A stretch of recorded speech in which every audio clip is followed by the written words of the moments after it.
Olá pessoal, sejam bem-vindos a essa nossa videoaula.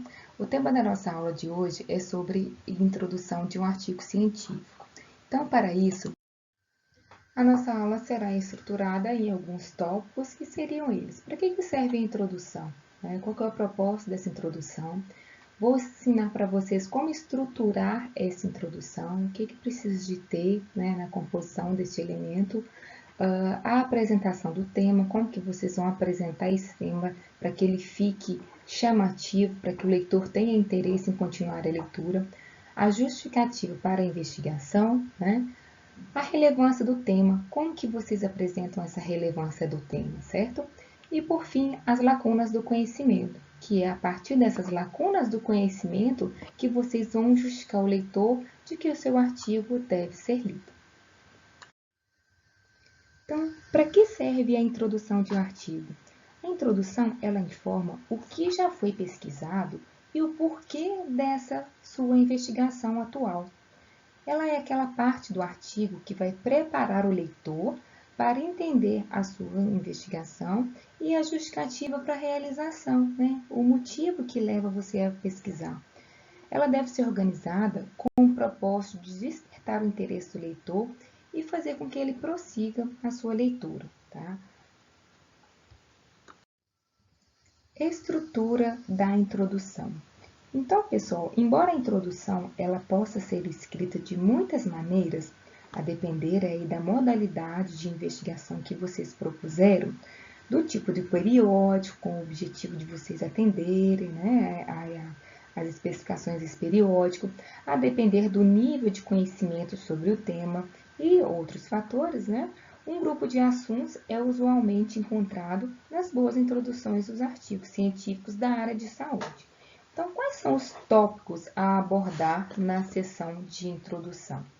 Então, existe inicialmente dois conjuntos de informações habitualmente compõem a seção introdutória de um artigo original. Tá? O primeiro tem o propósito de fornecer as informações sobre o tema e a justificativa para a realização da pesquisa.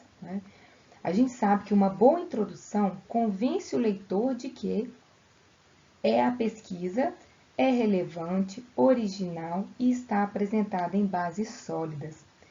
Então, será realçado aí que, na área médica, faça apenas uma menção sucinta aos trabalhos anteriores que deem uma sustentação aos argumentos apresentados. Nesse espaço também, ele é oportuno para assinalar que não se sabe sobre o assunto, que é um assunto novo, que é um assunto que vai ser explorado ainda. E a parte final da introdução, ela está reservada aí para o objetivo do relato, que mais à frente nós vamos falar especificamente, separadamente, sobre o que é o objetivo de um artigo. A apresentação do tema e a justificativa para a investigação.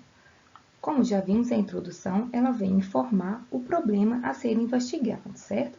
A relevância do tema e originalidade da investigação são dois ângulos que podem ser realçados na introdução. Tá? Eu vou dar umas dicas para vocês aqui sobre algumas instruções que foi publicada no Anais de Medicina Internacional sobre a redação da seção de introdução de um artigo científico. São dois tópicos que são: use curtas introduções que apresentem concisamente o contexto da investigação para os leitores e termine cada sessão de introdução com uma declaração clara dos objetivos do estudo ou das hipóteses. Relevância do tema. Por que o assunto ele é relevante? Por que a gente julga que algo é relevante? Ele pode ser relevante para quem? Ele é relevante para mim? Ele é relevante para a revista científica, para o periódico? Ele é relevante para a comunidade acadêmica? Ele é relevante para uma especialidade médica? Então, o autor, não basta só a gente julgar que um artigo é relevante. O editor do periódico, por exemplo, ao qual o texto será submetido, tem de estar convencido da sua relevância, bem como também combinar o tema com o periódico é muito essencial, gente. Existem temas que são prioritários em alguns periódicos internacionais, mas a forma que a gente apresenta esse tema proposto para esse periódico acaba que a gente acaba perdendo a publicação. Quantos artigos a gente envia para algumas revistas científicas e ele está muito bem escrito, a parte metodológica está muito bem redigida, a relevância está muito bem apresentada, só que aquele tema ele não é importante, ele não é interessante para aquela determinada revista. Então, na hora de a gente apresentar, né, se eu desejo já enviar para alguma revista científica específica, a gente tem que procurar se informar. E aí, esse tema ele é importante, ele é relevante para a comunidade acadêmica, mas aquela revista ela tem interesse nesse tema que eu pretendo pesquisar, né? Então, é importante a gente se perguntar isso. Então, pessoal, por fim, a gente vai falar sobre as lacunas no conhecimento, né? Esse artigo que eu estou desenvolvendo, né, a partir da minha introdução, será que existe alguma lacuna?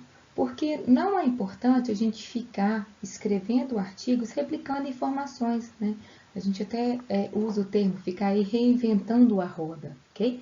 Então, para a gente publicar, para a gente escrever um artigo, pode ser até um tema mais simples, mas ele tem que trazer alguma novidade. Aquele artigo, ele tem que ser original. É importante a gente ter aí em mente a originalidade dessa investigação. A minha ideia, ela é original. É um tema comum, por exemplo, é sobre lavagem das mãos. Mas qual que é a minha originalidade? O que eu estou trazendo de novo sobre lavagem das mãos para a comunidade acadêmica? Então, a gente vai justificar isso lá na nossa lacuna, né? Então, a investigação, ela tem justificativa quando há lacunas no conhecimento e existe possibilidade aí de acrescentar algo ao que se conhece, né, sobre aquele assunto com a realização dessa pesquisa que eu proponho. Então, a gente tem algumas situações que podem justificar, ou seja, é um tema que é pouco estudado, né? Então, é um tema importante. Eu vou fazer uma revisão de literatura, mas esse tema é pouco estudado. Então, eu preciso de ver qual foi a última publicação, quais são os tipos de periódicos que publicam esse tipo de assunto. Então, quando o tema é pouco estudado, eu tenho uma justificativa para se estar fazendo. Um outro tópico seria quando existe uma ampliação, quando eu quero fazer, né, na verdade, uma ampliação de pesquisas anteriores. Então, pesquisas foram realizadas, mas eu quero dar uma continuidade, né? Eu pretendo desenvolver, pretendo descobrir, trazer para a comunidade científica um prolongamento desse conhecimento, tá?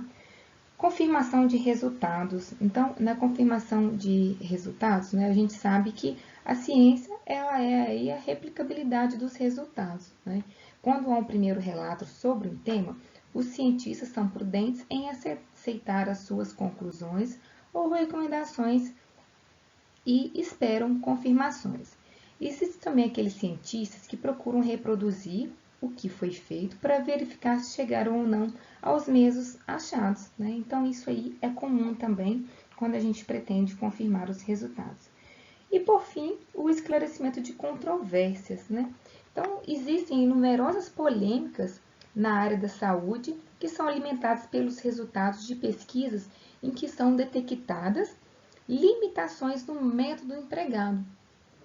Então, dentre os problemas aí que são mais frequentemente encontrados, os estudos aí inadequados estão sempre aí delineando com um delineamento pouco apropriado para alcançar o objetivo. Então, se eu tenho um objetivo, eu tenho que ter um delineamento de acordo para que eu atinja o meu objetivo. Se o meu delineamento, se o meu método, ele não é compatível, eu não vou conseguir atingir o meu objetivo. Em alguns outros estudos, a ausência de grupo controle. Se eu não tenho um grupo controle para comparar os meus dados, de que adianta, né? Amostra de pequeno tamanho ou com problemas evidentes aí de representatividade. Então, aquela amostra escolhida para esse determinado trabalho, ela não é representativa para aquela população, né? E algumas aferições mal conduzidas, grande número de fatores de investigação, quando eu tenho vários desfechos aí, quando eu tenho um número muito grande de objetivos, isso também acaba comprometendo a continuidade do meu estudo, tá? Então, essa lacuna do conhecimento, independente de qual desses grupos aí, subgrupos que ela está de acordo, a gente consegue justificar, tá? A redação desse artigo. Bom, pessoal, então aqui são as referências, né, que eu utilizei aí para que a gente tivesse aí uma compilação dessas informações sobre a introdução, né? E nos próximos módulos, nas próximas aulas, a gente vai dar continuidade aí aos outros tópicos, né? Como objetivo, materiais e métodos, resultados, discussão e conclusão. Até breve.